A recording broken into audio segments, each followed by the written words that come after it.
오늘은 이해란 선생님께서 굉장히 바쁘셔가지고 이해란 박사님 대신에 저희가 우리 임덕기 국가언론자문회의 회장님 모시고 좀 방송을 진행하도록 하겠습니다. 저희 시작하기 전에 임덕기 회장님에 대해서 간단히만 얘기 드리면요. 대한민국 건국회 회장 지내셨고요. 물론 우리가 얘기하는 건국은 1948년 8월 15일 자유대한민국입니다. 그리고 현재는 국가언론회의 운영위원장 맡고 계시고 굉장한 평생을 애국 활동에 헌신해온 분이시고 해안이 남다르시기 때문에 저희가 최근 사태에 대해서 또 이렇게 어르신의 지혜를 많이 들을 수 있을 것 같으면 도움이 될 것 같아서 특별히 좀 출연해달라고 토요일인데도 어려운 걸로 부탁드렸습니다. 네, 감사합니다. 반갑습니다. 예. 그리고 이쪽은 다 아시는 나혜금 기자입니다. 예, 리버티 코리아 포스트의 나혜금 기자입니다. 예. 지금 회장님 우선 좀 얘기 들어갈까요? 네, 그러겠습니다. 예. 잘 알고 계실 겁니다. 자유한국당이 트루킹 댓글 사건의 특검 조사를 위해서 국회에서 24시간 지금 청막 농성을 하고 있고요. 사실 트루킹에 대해서 잘 모르시는 분들이 많으신 것 같더라고요. 지난 4월 13일 조선일보 및 TV조선에서 트루킹 댓글 사건에 대해서 최초로 세상에 공개를 했습니다.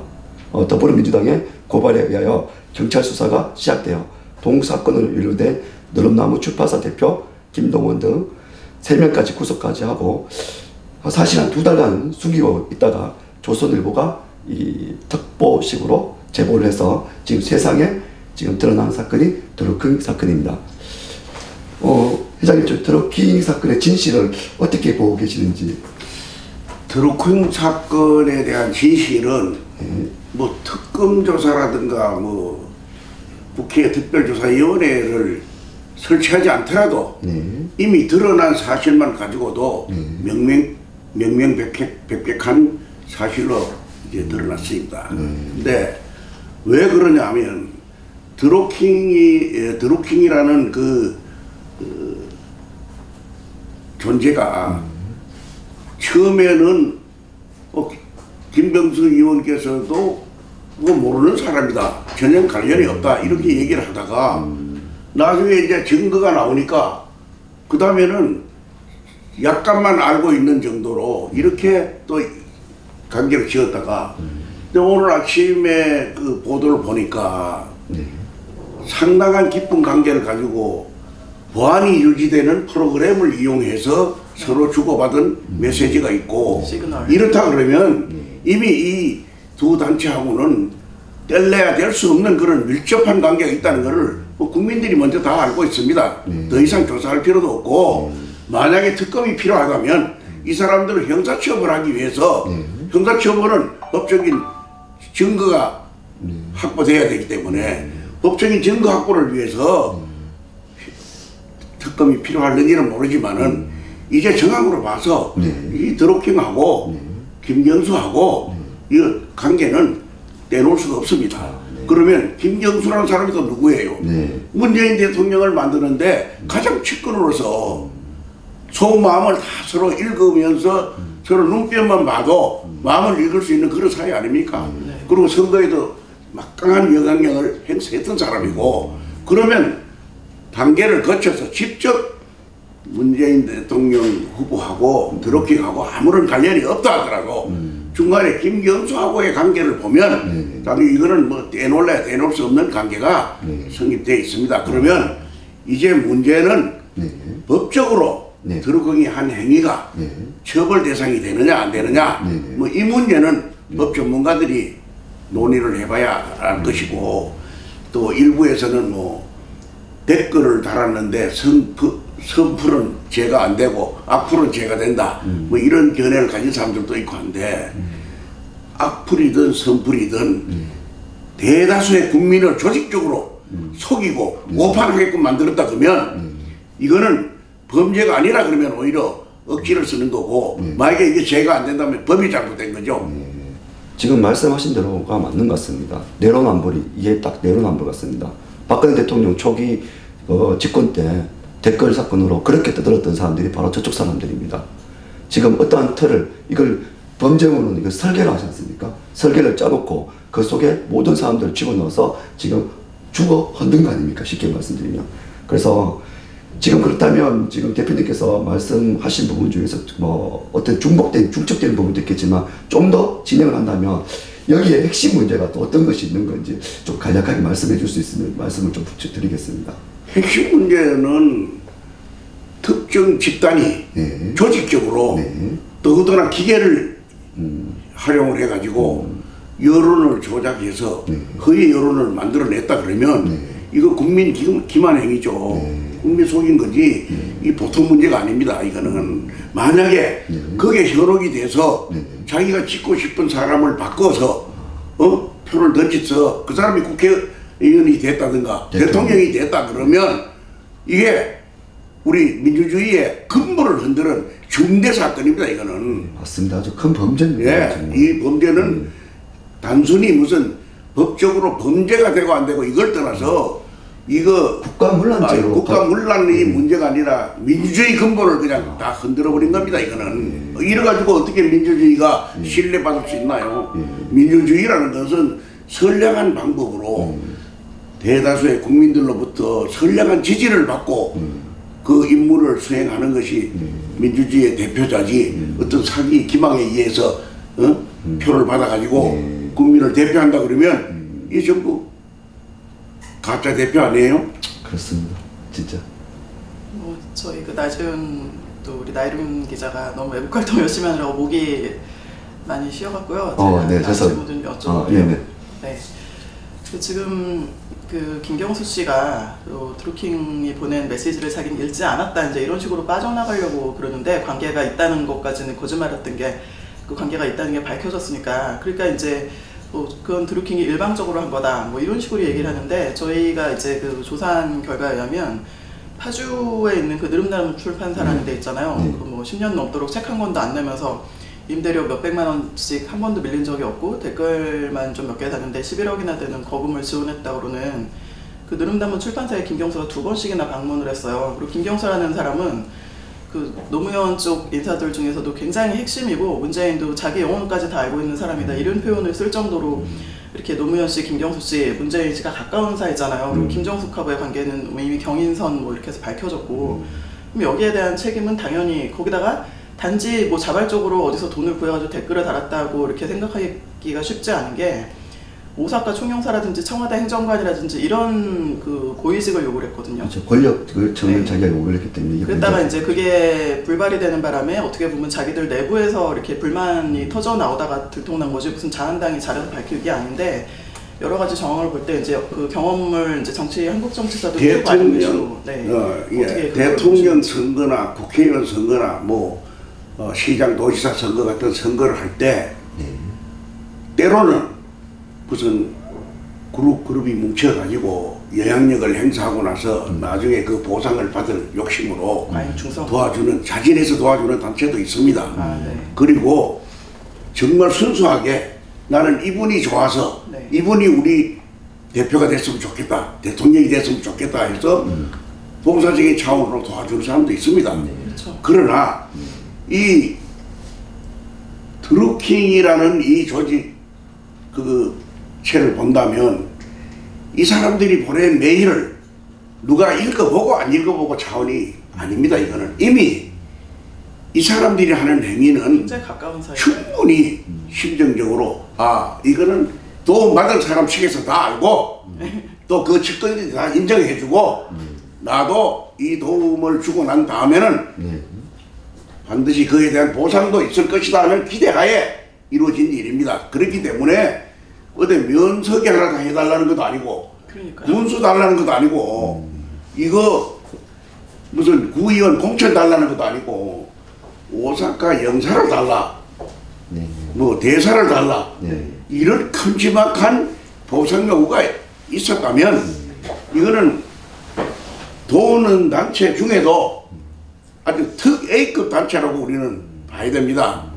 그냥 지나가는 어떤 단체가 도왔다고 해서 뭐 내놔라 이거 감히 그런 생각도 할 수 없는 일 아닙니까? 이거는 그래서 우리가 상식적으로 보더라도 이거는 이미 후보자 최측근을 통해서라도 후보자도 인지하고 있기 때문에 내가 볼 때는 그 김정숙 여사께서도 현장을 방문했고 또 어떤 대회 장소에서도 그 단체 이름을 거명을 하면서 저 사람한테는 가면 안 된다고 누가 말렸을 때 그 말리는 거는 표를 나게 하면 안 된다는 의미에서 아마 제지를 했을 텐데 그걸 뿌리치고 거기 가가지고 그 사람들하고 악수를 일일이 했을 때는 나는 저 사람들의 도움을 인정한다는 것을 과시한 겁니다. 이거는.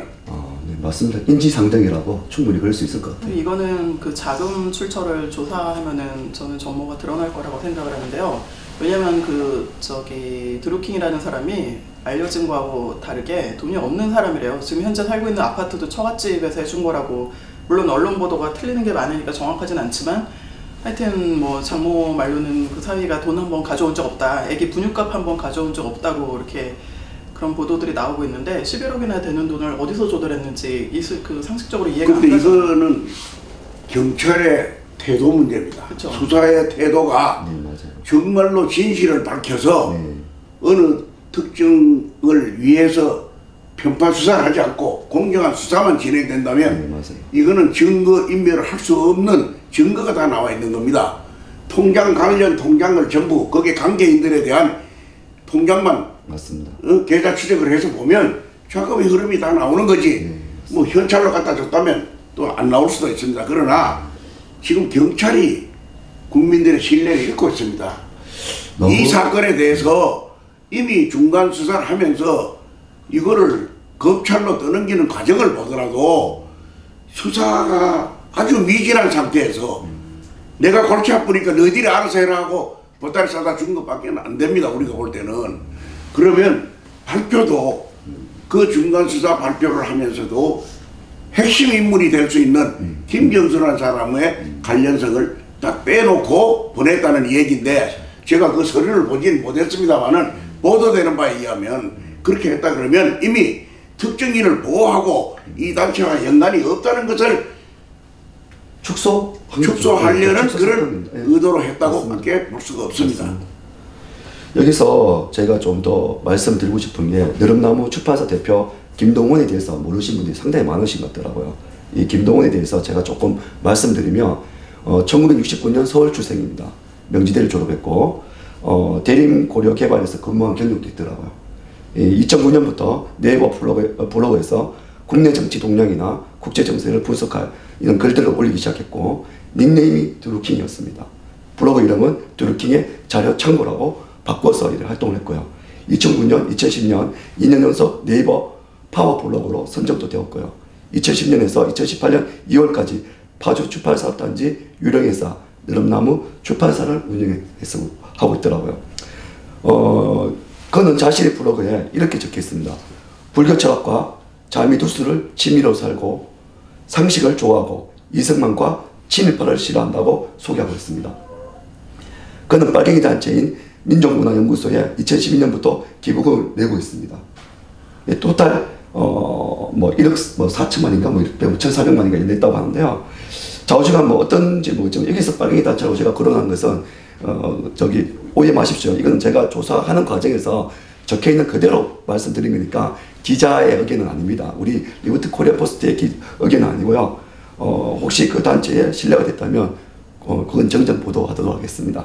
이런 인물이 지금 그 파도 출판사 느릅나무의 이 대표로서 지금 말씀하신 대로 여러 가지 공작이라고 해야 됩니까? 뭐 댓글 공모도 하고 이런 식으로 되는데 대표님께서 보시기엔 어떻습니까? 이런 사람들이 어르신들이 잘 모르는 그런 온라인상을 이용해서 표를 집결하고 젊은 사람들을 어떻게 세뇌시키는 거 아닙니까?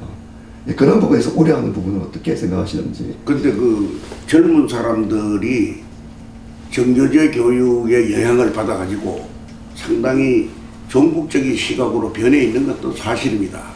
그러나 지속적으로 이 사회에 나와서까지 정의의 어떤 논리에 오염되지 않고 지속적으로 소위 종북 논리에만 매몰되어 있는 그 이유가 어디에 있는가, 이 보강교육을 누가 하고 있는가, 이런 의심을 저희들이 하고 있었습니다. 그런데 이번에 이 사건이 터지고 보니까 이 온라인이라는 무기를 가지고 이네들에게 지속적인 왜곡된 정보 공급을 했다고 보면 됩니다. 그래서 이 사람들이 올바른 선택을 못하고 정말 어떤 자기적인 작용에 의해서 선거권을 행사하지 않았나 하는 이런 의심이 갑니다. 굉장히 지금 정확하게 말씀하셨다고 생각되는 게 저도 출판사를 해봐서 아는데요.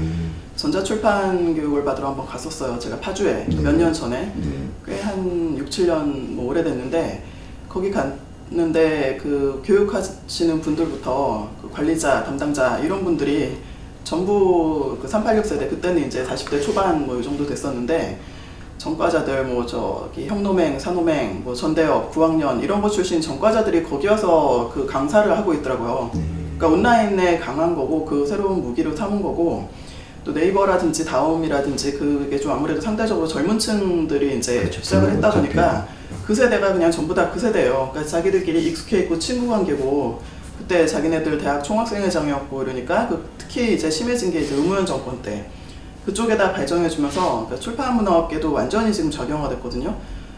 그러면서 또 서울에서도 교육을 한번 받았었는데 그때 그 강사가 나와가지고 물론 돈 받고 나라에서 주는 돈으로 하는 그 사람들 이렇게 돈 받는 건데 그게 박근혜 대통령 때였어요. MB 때도 아니고. 근데 와서 하는 말이 저는 뭐 그 실무적인 내용 다 빼고 진짜 제가 막 쇼크를 먹었던 게 자기가 어느 단체를 가가지고 강의를 하는데 태어나가지고 초등학교 때 이후로 애국가를 처음 불렀다. 그러면서 박근혜 정부가 들어오니까 애국가를 불러야 되는 자리를 내가 초빙받아서 가게 되더라. 이런 얘기를 하는 거예요. 그래서 그 얘기를 들으면서 저 사람이 도대체 대한민국 사람인지 그 사람은 저 NL 주사파 출신 이제 이었어요. 그리고 계속 출판진흥원이라든지 뭐 산업문화원 이런 데서 또 자기들한테 친한 사람들한테 그 저 사무실도 공짜로 나눠주고 그러니까 도저히 이쪽에서 이렇게 그런 걸 다 보장을 해주는 거예요. 파주에 가보면 부동산들이 굉장히 많아요. 굉장히 잘 지어놓은 부동산들, 빌딩들 많이 비어있는데 그쪽에 사람들 세뇌시키는 게 이제 그 선전 작업도 계속 해야 되고 문건 같은 데 익숙한 세대다 보니까 이쪽 그 온라인으로 이른바 그 조금씩 세뇌 침투시키는 작업이 굉장히 오래됐고 또 그걸 주도한 그룹이 또 드루킹 말고도 그쪽 진영에 다 있어요. 그리고 또 오사카 총영사 자리를 요구했잖아요. 근데 오사카 같은 경우는 잘 아시겠지만 과거에도 조총련들의 활동 근거지였잖아요. 근데 이번에도 저기 그 사람이 딱히 다른 자리도 아니고 하필 오사카 총영사를 요청했다는 거는 일본에 있는 좌익들한테도 촛불혁명에 동참했던 그쪽 인간들한테도 힘을 실어주려고 했던 거고 지금 현재 오사카에 또 누가 가 있냐면 그 참여연대 이번에 문제가 됐던 그 김기식 금감원장에서 잘렸지만 그 김기식이 참여연대 사무처장을 오래 했는데 그 사람 후임자로 왔던 이태호라는 사람이 있습니다. 그 서울대 86학번인데 그 사람이 거의 뭐 트로츠키가 이제 국제사회주의를 얘기했었는데 그 코민테른 부활하는 식으로 그 사람이 오사카를 넘나들면서 거기에 오사카에 있는 사람들한테 그 아베 총리를 탄핵할 수 있는 노하우를 수출하겠다고 아베도 이렇게 자유주의 우파니까 그런 얘기를 하면서 왔다 갔다 하고 있어요. 그러니까 미국처럼 일본도 이런 사람들 철저하게 조사해가지고 입국 금지를 시키든지 해야 되는데 그 오사카에 왜 이렇게 좌익이 많은 건지 그 부분에 대해서 옛날에 어떤 일이 있었는지 좀 얘기해 주세요. 오사카라는 도시는 뭐 일본 동경에 버금가는 네. 큰 대도시입니다. 그런데 동경을 우리가 볼 때 종합도시라고 보면 오사카는 공업도시에 속합니다. 그래서 가난한 사람들 이주민들이 먹고 살기에 가장 적합한 환경이기 때문에 오사카에 우리 한인들이 많이 살고 있습니다. 그래서 거기에 북한에서 일찌감치 공격을 해가지고 조총련이라는 단체가 엄청나게 활동을 해서 일본에 있는 다른 우리 교민들은 이 단체가 뭐가 있는지도 잘 모르고 있을 때 이미 오사카에는 조총련이라는 단체가 조직이 되고 학교를 세우고 그리고 소상공인들에게 자금을 융자해줘가지고 사업을 하게 해주고 여러 가지 편의를 도모하면서 아주 방대한 소위 말해서 조선인 조직을 강화했던 그 곳입니다. 그래서 이 사람들이 북한이 어려울 때 자금 지원도 하고 여러 가지 활동을 많이 했던 곳입니다. 그런데 오사카 영사 자리가 급수로 보더라도 오사카 영사 총영사하고 이 요코하마는 일본 중에서도 거의 대사급에 속하는 총영사입니다. 다른 일반 영사하고 달라서. 그런데 그 계급이 탐이 나서 그랬겠습니까? 이 사람들이 그렇습니다. 내 경험책에 의하면 이 사람들이 조총련이 지금 한국의 발전상에 현혹이 돼가지고 좀 해이해지고 있습니다. 현재는 옛날 같지 않고 이거를 다시 보강을 해서 북한을 돕는 일에 좀 적극적으로 유도할 수 있는 기회가 오지 않겠느냐 하는 이런 기대감에서 아마 하지 않았겠나, 거기를 원하지 않았겠느냐 이렇게 추측을 할 수가 있습니다. 네. 일단 여기 좀 더 나가보면 어떤 김경수 씨가 드루킹이 연관된 문제로 경남지사에 뭐 출마를 한다 안 한다 번복하다가 이제 출마하는 걸로 또 들었습니다. 이런 결정에 대해서 어떻게 생각하시는지. 김경수 문제는 네. 김경수 혼자의 문제가 아니고 아마 더불어당 전체의 고민이었을 겁니다. 왜? 이거 앞으로 가자니 호랭이가 버티고 있고 뒤로 가자니 사자가 있고 이거 진퇴양난이 되었습니다. 이거 그냥 여기서 포기를 하면 김경수라는 사람이 드루킹이라는 조직을 통해서 많은 부정행위를 했구나. 그러면 곧 대통령에게 그 짐이 가는 겁니다. 그 정권에 부담이 되는 거예요. 그래서 전체 지방선거에 영향을 미칠 수 있는 중대 사안이다 이렇게 보면 그냥 안 나갈 수가 없죠. 근데 안 나간다고 그랬다가 이제 그렇게 보니까 그럼 나가는 걸로 이제 또 다시 결정을 했는데 나가는 거는 그동안 지방선거를 치를 때까지라도 연명해보자는 거죠. 이거 수사 뭐 이런 거 핑계 대고 시간을 끌게 해가지고 이게 북한 수법이죠. 핵 개발하기 위해서 시간 끌기 작전. 그렇죠. 그 시간 끌어가지고 국민들이 확신이 없을 때 어물어물해서 지방선거 치르자 이런 뜻에서 설사 김경수 하나는 경남지사 실패하는 한이 있더라도 전체 선거를 위해서 나가는 게 자기들 전략상 유리하다고 아마 판단했을 거예요. 이 부분에서 우리 리포트 코리아 포스트는 분명히 얘기할 겁니다. 진실을 찾기 위해서 또 진실을 밝히기 위해서 끝까지 노력해서 저희들이 댓글 사건이 또 저희들이 댓글 공작이 이번 지방선거에 어떠한 악영향, 우리 측에서 봤을 때 악영향이죠. 어떠한 영향이 끼치지 않도록 저희들 계속 주시하면서 계속 그렇게 기사를 쓸 준비를 하고 있겠습니다. 근데 저는 이게 이 드루킹 사건이 뭐 국기문란 사건이지만 한편으로는 또 드루킹이나 뭐 김경수나 이런 사람들이 자신들의 의도가 어쨌든지 간에 대한민국 전체를 위해서는 참 진짜 하늘이 돕는다고 생각이 드는 게 이게 지금 좌파들 내부에서 상당한 분열을 가져오고 있어요. 그러니까 좌파에도 계열이 여러 가지가 있고 그 진골이 있고 선골이 있고 이제 신라시대 그걸로 따지자면 그리고 그러니까 종북 계열 있고 종북 계열 내에서도 좀 완전히 수령주의 계열 있고 그다음에 그 북한은 또 절대로 싫다고 얘기하는 이제 막스레닌주의 추종하는 이제 계열도 있고 다양한데 요즘에는 이제 모택동주의자도 늘었고 그쪽에서 그러니까 종북하고 예전부터 싸우던 종북이란 단어 자체가 그 좌파들끼리 내부에서 싸우다가 나온 단어예요. 우파에선 그런 명명도 할 줄 몰랐어요. 순진해서 우파는. 그쪽에서 제3의 길이라는 사이트가 있는데 거기서 이제 뭐라고 나오냐면 드루킹의 여론 조작은 반민주적 국가문란행위다.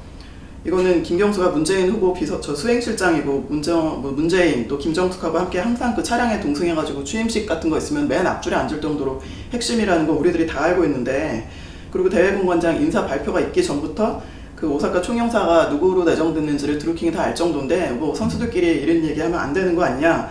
그리고 정권 눈치나 보고 이렇게 하던 사람들이 경찰이나 언론도 과거하고 다르게 이쪽에만 줄을 서지 않는다는 거예요. 그래서 자기네들 표현으로는 그 달의 몰락, 옛날에 그 가수 김현철 씨가 이제 그 달의 몰락이라는 이제 90년대 중반에 나온 노래 있었어. 그 네, 소련 사회주의 몰락하고 그때쯤에 그 달의 몰락이라는 이 감성파리를 잘하니까 또 그 세대니까 그 달의 몰락이라는 이제 표현을 쓰면서 이것은 이제 달의 몰락을 가지고 오는 신호탄이 될 거다. 이게 좌파도 정신 차려야 된다. 뭐 그렇게 얘기들을 하더라고요. 그러니까 근데 좌파에서도 굉장히 이 문제를 심각하게 보는 게 문재인이 몰랐다고 빠져나갈 도리가 없는 게 지금 저 남재준 국정원장 또 저 MB 때 국정원장 그 누구죠? 그 원세훈 원장 뭐 이병호 원장 뭐 이런 분들이 전부 다 그 밑에 그 실무자들이 누구한테 모르는 사람한테 그 계약직으로 주고서는 뭐 댓글 뭐 한두 개 달았다는 뭐 그거 가지고서는 지금 그쪽에서 막 흔들고 이래가지고 책임지라고 해가지고서는 국정원장들 그 죄도 없는 분들 전부 다 국가를 위해서 헌신하신 분들 다 가뒀잖아요. 이렇게 되는 거면은 이 드루킹 이쪽도 그 문재인 씨가 됐든 누가 됐든 그 최종 몸통이 당연히 책임을 져야 되는 거죠. 책임져야죠. 근데 네. 이번에 이 드루킹 사건은 네. 무슨 우파나 무슨 일반 국민들이 의혹을 제기한 게 아닙니다. 네. 소위 더불어민주당의 당대표의 추미애가 그분이 이 국기를 흔드는 중대 사안이라고 자기 입으로 고발을 했어요. 맞습니다. 그래가지고 또 정봉주 그 우리 김어준 거라. 일반인들이 볼 때 좌쪽으로 가깝다는 한겨레에서도 보도도 하고 맞습니다. 이거 자기들이 한 거라서 처음에서는 의심을 하기를 자기들끼리의 권력 다툼이 아니겠나 이렇게까지 의심을 했습니다. 그런데 그건 아직 더 있어봐야 권력 다툼인지 아닌지 드러날 거고 지금 이 사안은 지금 이제 드러나고 보니까 상당히 중대 사안이 돼가지고 대통령 자리를 스스로 물러나야 될 만한 정도의 중대 사안으로 보고 있는 겁니다. 그거는 어디에 나타나느냐? 이게 당 대변인이 얘기해도 아니고, 네, 맞아요. 당 대표가 직접 여기에 대한 논평을 지금 하고 있어요. 이거 무슨 댓글을 가지고 그렇게 시비를 거느니 정치적으로 물고 늘어지느니 뭐 야당 비난해가면서 당 대표가 직접 나설 정도 되면 이 사안이 중대한 거 아니에요? 고발 자체도 중대하지만은 사건이 터진 이후에도 상당히 중대한 사건이기 때문에 방어를 직접 해야 되겠다고 생각하고 지금 추미애 대표가 나서서 지금 모든 발표를 하고 있는 그런 형편입니다. 그래서 이거 국민들이 이제 수준이 높아서 다 압니다. 척하면 하고 알아채리기 때문에 모든 국민들이 이것을 지켜보고 있으니까 우물우물 덮으려고 생각하지 말고 명명백백하게 수사도 하고 수사관사에다 보고 권력 눈치 보지 말고 당신들 법대로 원칙대로 수사해라 이렇게 해서 깨끗이 매듭을 지우는 것이 역사 앞에 죄를 면하는 길이라고 생각합니다. 맞습니다. 오늘 임덕기 회장님 나오셔가지고 너무 좋은 말씀 많이 해주시는데 드루킹 사건은 여기 하나만 더 질문하고 어저께 우리가 가졌던 세종문화회관에 있었던 행사를 좀 나눠보도록 하겠습니다. 마지막 질문입니다. 드루킹이 세상을 이렇게 팍 뒤집어 놓고 있습니다. 여기에 대한 해법이 혹시 뭐 있다면 개인적인 생각이든지. 조금 전에도 얘기를 했지만 이제는 덮으려고 하면 안 됩니다. 더 커집니다. 의혹만 더 커지고. 그러니까 이미 터질 부분은 다 터져가지고 국민들이 다 알고 언론기관에서도 다 알고 있습니다. 그러면 이것을 어떻게 정말로 진실하게 밝혀가지고 뭐 이것이 정말 대통령 선거에 뭐 8, 90%의 영향을 미쳤다 그러면 양심상 어떻게 그 자리에 있겠습니까? 그러나 뭐 10% 미만으로 예를 들어 영향을 미쳤다 이러면 국민들한테 욕 한번 먹고 질타 당하고 그냥 넘어가고 사과하고 넘어가고 이렇게 할 수도 있는데 이걸 자꾸 덮으려고 그러면 나중에 정권과 운명을 같이 하게 된다고 생각합니다. 그래서 우리가 이제 국민들이 다 알고 있고 알 만큼 다 아는 그런 사안을 가지고 자꾸 개변을 내려놓고 변명하지 말라. 저는 그렇게 부탁을 하고 싶습니다. 그 당대표의 책임도 있고 한데 이제 당대표는 좀 물러나고 무슨 할 말이 있으면 대변인을 통해서 국민 설득할 만한 일이 있으면 그렇게 하는 게 정도라고 생각합니다. 문재인 씨가 직접 대국민 사과 성명을 발표해야 되는 거 아닌가요? 그런데 지금은 우리가 대통령 보고 사과 성명을 하라 그게 일찍합니다. 왜? 사과 성명을 받아들일 수 있는 정도인지 아닌지도 모르고 지금 굴 안에 있는 그 구렁이가 그 얼마만큼 큰지 우리가 아직 모르고 있기 때문에 실체를 보고 난 다음에 실체가 더 드러나고 난 다음에 사과를 하든지 뭐 물러나든지 응? 앞으로 나가든지 전임자들처럼 깜빵에도 가셔야 될 수 있겠네요. 깜빵이 문제 아니죠. 아마도 제가 아까 말씀드린 아마도 박근혜 대통령의 그 어떤 기준 잡게 된다면 저 정권은 다 물러나야 되는, 다 탄핵이 끼고 다 물러나야 되는 그런 위치까지 오지 않는가라는 생각이 듭니다. 근데 지금 아까 우리 기자님도 얘기를 했지만은 지금 국정원장 세 사람이 다 지금 형부소가 있잖아요. 댓글 때문에. 그런데 추미애는 댓글은 안 것도 아니다. 뭐 선의의 댓글인데 뭘 그러냐. 뭐 이런 식으로 얘기를 하는데 이거는 정말 우리 국민을 우습게 보는 거죠. 왜냐? 국정원의 댓글은 솔직히 정치 성향의 댓글이라기보다는 우리 국가의 안보를 책임지고 있는 기관이기 때문에 흑색천전 비슷한 공산주의자들의 어떤 글이 올라왔을 때 그게 반박하고 논리적으로 대항하는 것은 국가 안보 차원에서 이거는 정당한 공무집행입니다. 혹시나 그 내용 중에 야당에게 불리하고 여당에게 좀 유리한 사안이 있을 수가 있어요. 왜? 야당이 종북적으로 안 가면 그런 일이 없는데 야당이 종북적으로 가다 보니까 그거 차단하다 보면 자기들이 좀 불리해질 수 있는 거예요. 그래서 순수하게 여야의 정책 대립이라든가 의견 대립에 중앙정부라든가 이런 안기부가 개입을 했다 그러면 이건 엄청난 불법 행위입니다. 이거는 그것도 대통령 물러나야 될 정도의 큰 문제지만은 중앙정부나 안기부라는 그 기관 자체가 우리나라의 국가 안보를 책임지고 있기 때문에 공산 침투를 해가지고 여론 오도하고 자익적인 방향으로 몰고 가고 이러면 그거 차단해야죠. 당연히 그거 안 하면 직무유기죠. 그런데 지금 국정원장 3사람이 가 있는데 이건 아무것도 아닌 댓글이다 뭐 이런 식으로 자꾸 폄하하면 안 되죠. 이율배반적 행동입니다. 네. 한마디로. 지금 메인 MC 분이 네. 우리 이문경 지금 기자님인데요. 세종문화회관 얘기를 하기 전에 그 미국적인 얘기를 아까 2가지 정도 한번 네, 알고 싶다. 시간상 좀 그렇습니까? 그건 나중에 제가 우리 한번 기회 닿으면 하긴 하고요. 지금 오늘 토요일이고 이제 태극기 집회를 다들 또 나가야 되기 때문에 또 드루킹 사건이 너무 중요한 얘기이기 때문에 오늘은 이제 드루킹 사건 가지고 국민들이 다 같이 한 목소리가 돼가지고 문제 제기하고 항의를 해야 되기 때문에 이제 얘기를 더 이상 이제 길게 하기가 조금 곤란해서 아쉽지만 또 이제 다른 자리에서 우리 회장님 모셔갖고 또 고견을 듣기로 하고요. 이만 마무리하겠습니다. 네, 감사합니다. 고맙습니다. 감사합니다.